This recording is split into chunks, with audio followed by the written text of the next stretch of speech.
Today we're flying Japan Airlines business class from San Francisco to Tokyo. Big favor, give us a thumbs up, and if you are new, consider subscribing. Let's dive into it. All right, we are in the British Airways lounge, which is their partner lounge, while the main lounge is being renovated. Croissants, since their kitchen is broken right now. So the JAL Lounge is being renovated, and we were at British Airways. Their kitchen's broken, so there wasn't any hot food. Not really the best start to the trip, but still fine. Ended up eating 3 pastries, so maybe I should not complain.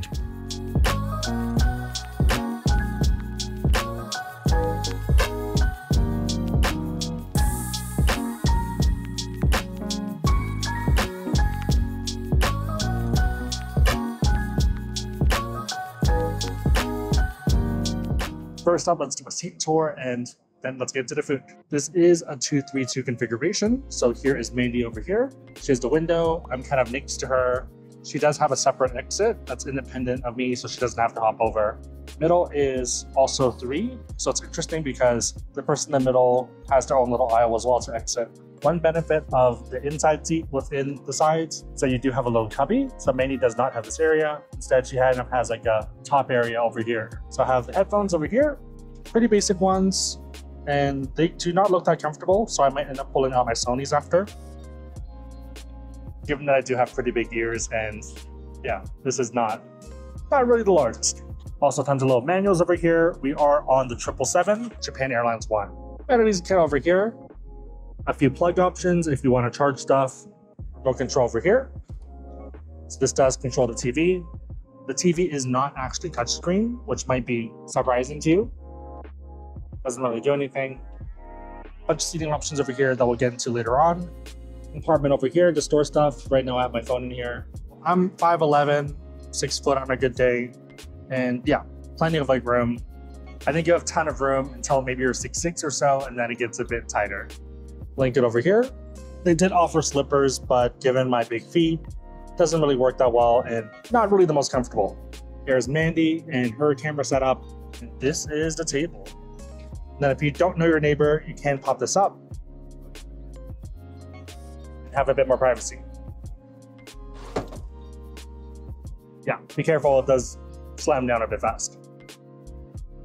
Watching at Elemental right now, headphones are not bad, but not the best for noise cancellation. So you can still hear a lot of the cabin noise and the fact that we're up in the air.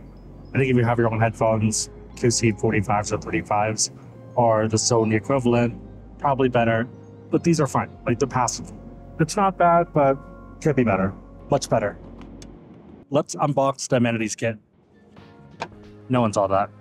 Mine is a pretty interesting design. It is by Albany.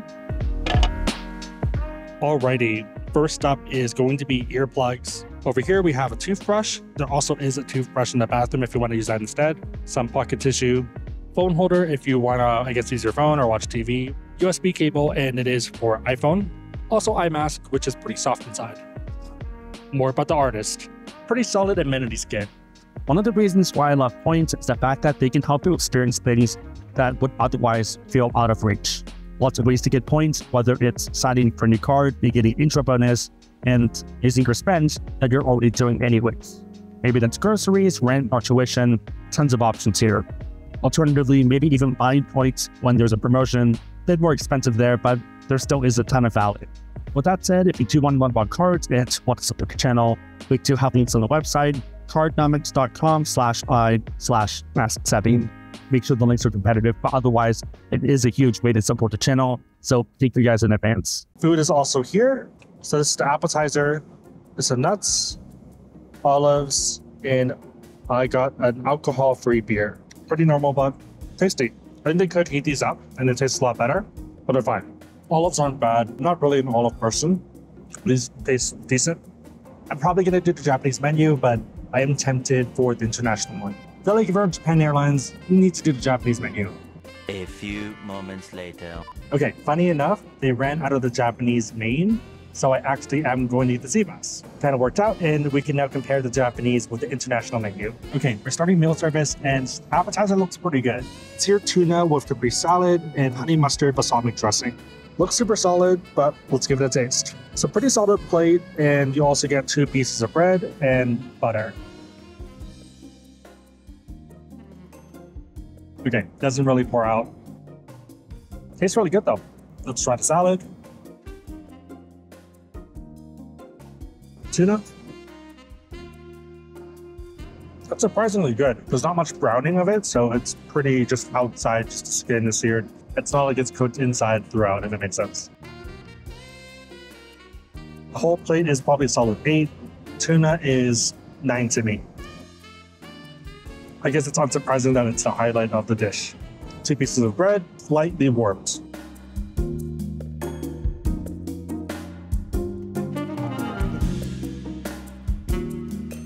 Strong 7 to 8 5s, 7.5 seems pretty fair.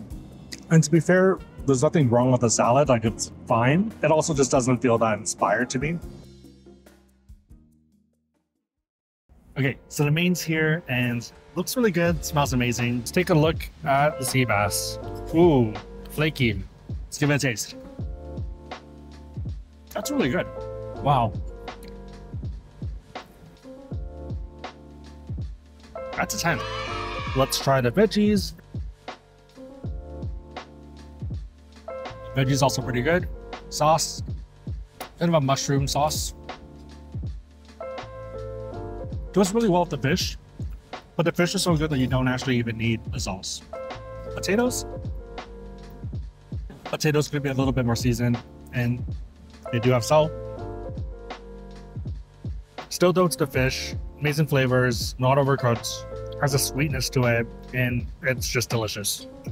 Let's see what Mandy thinks. What would you give it? Mandy said it's an 8 out of 10 for her, but for me, 10 out of 10, it's great. This is probably one of my favorite items I've had in a bit. That was awesome. It's definitely worthy of the Clean Plate Club. Also, Mandy just gave me some salmon and a piece of pork. The pork's okay, a bit bland after having the sea bass. Salmon, I didn't mind tasting better. My sea bass was like perfectly cooked, and minis are all a little bit over. Yeah, miso soup's not that good today. So I think I won and got the better meal. Okay, one correction, the miso soup was not watery. It was a skill issue by Mandy, who did not stir it. So she was complaining that it was very, very flavorful at the bottom because she didn't mix it. Skill issue. We have dessert, which is strawberry panna cotta. So you see a mint leaf on top. Let's give it a taste and see how it goes.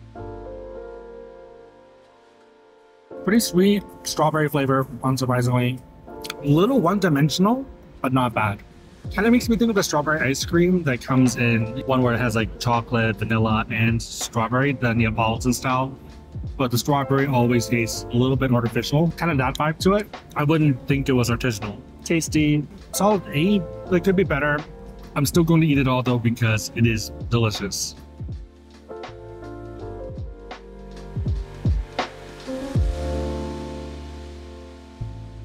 Just woke up from a nap and he's already eating. I'm getting a food as ball.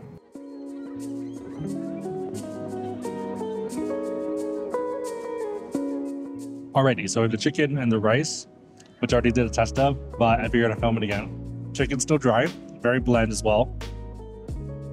The sauce isn't bad, kind of a teriyaki. They could have been a bit more heavy with it. I think the rice and the sauce taste better than the chicken, which is a little bit concerning. The chicken does not feel seasoned enough and also is dry. So I feel like they could have sous vide it or like cooked it a bit differently. Let's try the breakfast we ordered. Fish is really good. That's really good. Would definitely recommend getting that potentially again, but then I guess I shouldn't because I might run out.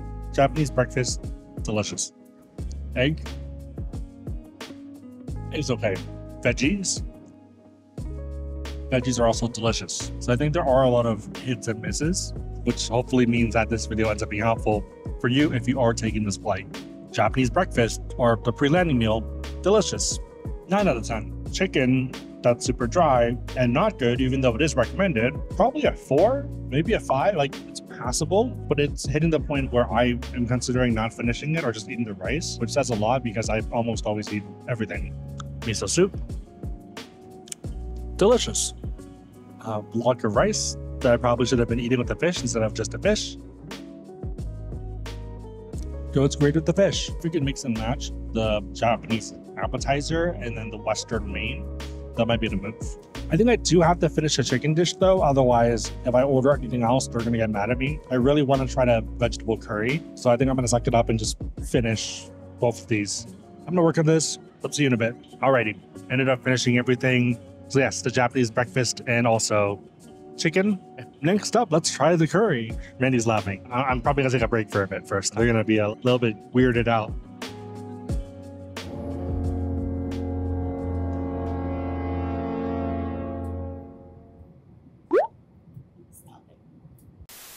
In terms of bathrooms, not much difference between first and business. I think maybe first is a little bit bigger. This is a bit more cramped, but still pretty normal sized. Toothbrush, mouthwash, air freshener, your guard, hand sanitizer, but they do not have pajamas. So one thing with first class is that they have some pretty comfortable pajamas.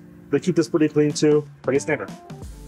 One thing I really like is that they do have a bidet right down here. Let's walk back to the main cabin. Let's try some of these buns. Ooh, that's actually pretty convenient. A few different modes, look like about 4 modes. If you just want to adjust the legs, you can do this without the whole seat moving. So if you don't like the defaults, you can do a lot of micro adjustments to make it perfectly comfortable for yourself. I typically just do lounger, but I know some people prefer full bed mode. I think Mandy is also in lounger mode right now as we speak. Just under 7 hours until we get to Tokyo, so figured we'd have a snack.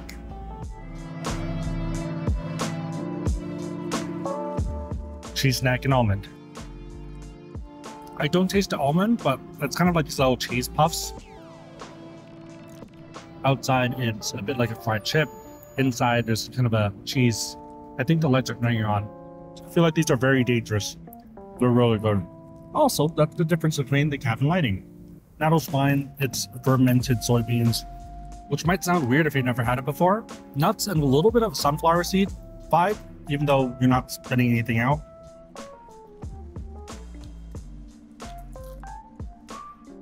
I split the whole bag on my pants. Still good. Overall, awesome snacks, and I definitely recommend grabbing some. If you want to order food, there is an app setting for it. So it's going to be under home, or meal and drinks. A la carte, if you just want simple items. There's a few sandwich ones up here, smoked salmon, as well as ham and cheese. Ramen was really good. Vegetable lasagna. Curry was also really good. I'm actually getting second one of that right now. And chicken and vegetables, I would probably skip because that was not that great. There's also 2 set menu items. There's a Japanese one and an international one. Japanese one is really good. Black cod is delicious, perfectly cooked, and everything else in there is awesome as well. International one looks interesting. I don't think it's my jam, but if it is, worth a try for you. Also cheese and refreshments, which surprisingly includes ice cream down here and also fruit up here. Wine list, which is champagne, red, and white. Tons of beer and sake items, depending on what you're looking for. Great variety. Other alcoholic beverages, if you want whiskey or pretty much any other liquors. Oh, plum wine. Probably should have gotten that one at some point. And the funny thing is, soft drinks is not just soft drinks. It also has coffee and stuff as well, in case you're wondering where that is. And also the Japanese green tea and water. It's not just soft drinks. They also do have Coke Zero and Diet Coke, but it's not on here, so you would have to ask them for that one separately. For coffee, they do generally remember your coffee order, or they'll have it marked down. When I had a coffee after the first meal, I had a black, and the ones they've brought since have all been black. Super convenient, and yeah, I'm a fan of it. Okay, ended up getting another curry for last call, and also ice cream, Sprite, and a coffee. And that's always the problem with last calls. You're kind of incentivized to maximize the ordering. Curry is solid though, and that's why I got it again. Might not be for everyone, but tasty.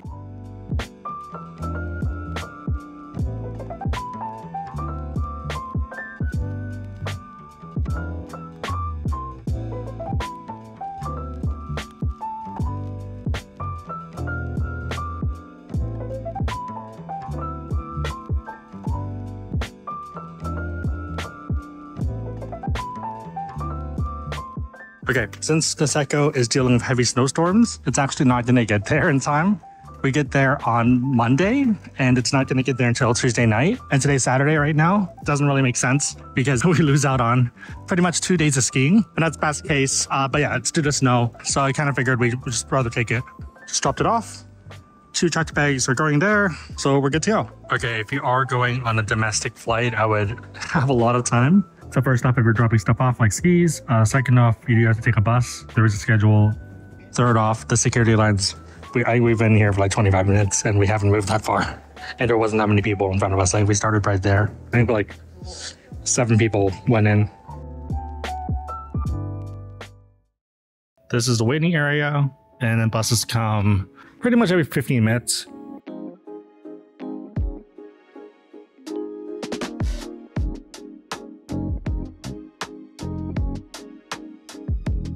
We are in the Sapporo Lounge. Tried a bit of everything. Nothing really was that good. This one wasn't that good. That was kind of meh. This was like not bad, but still kind of only on the meh side. But yeah, miso soup's good and coffee's good. Pretty bare bones, but nice experience. If you're looking for a coffee and a snack, it's perfect. Not really great for food though. Okay, which restaurant do you want, Seb? Okay, whatever I select, will you go? Pretty nice area. Very calm.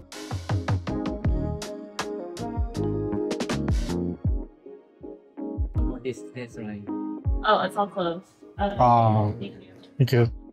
Okay, so our plan to get food did not work out. Everything's closed. Probably could have Googled that beforehand. So if you do want food, make sure to go a little bit earlier, even if you're in the airport.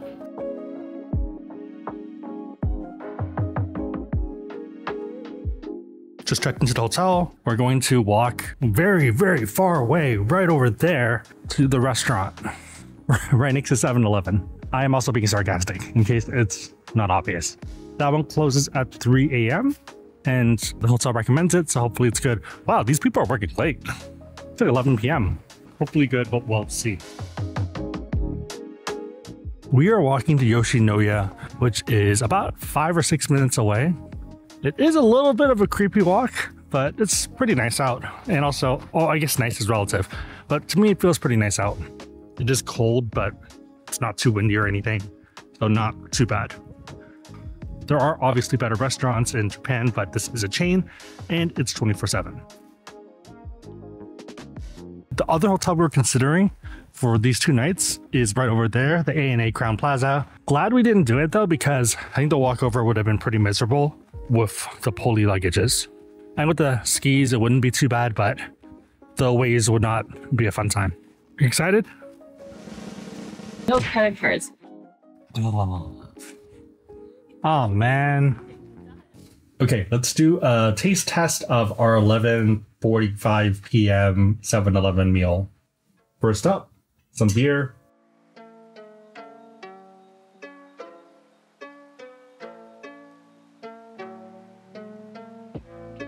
Solid. Oh, this is pretty good. Give it a taste. Nope, still don't like beer. I ended up getting a bunch of their hot items, which I think are equivalent to hot dogs. They're really warm though. To be fair, this smells really good. I'm a pretty big fried chicken connoisseur and this smells legit. It tastes like something that was fried and then stayed at the bottom of the pile of the other fried food all day. It's not great. It's like a solid 7, but if you're hungry, it kind of tastes like an 8. Like flavor wise, it's there. It's also very tender. It could be more fresh and more fried, but given the nature of it, it's pretty good. This is the normal one. The last one was a spicy one. This one's kind of the same, but has more of a crunch to it. I'd give this one a solid 8. I'm pretty sure that if we were not here end of day, then it probably would taste a lot better. So Mandy said it tastes like end of day chicken because it is end of day chicken. Here is the curry bun. It's not bad. I don't think I'd get it again. It's solid 7. It's not bad. Just not my jam. Well worth a stop if you're looking for a late night option and you're maybe at a smaller city that doesn't have as many late night options as Tokyo. If you made it to this point in the video, then leave a plane emoji in the comments down below, and I'll try to heart it and also respond. My question for you is, what are your thoughts on Japan Airlines business, and also what do you typically fly when you are going to Asia? Let me know and everyone else know in the comments down below. Big favor, give this a thumbs up, consider subscribing, but otherwise, hope you liked it. See you next time.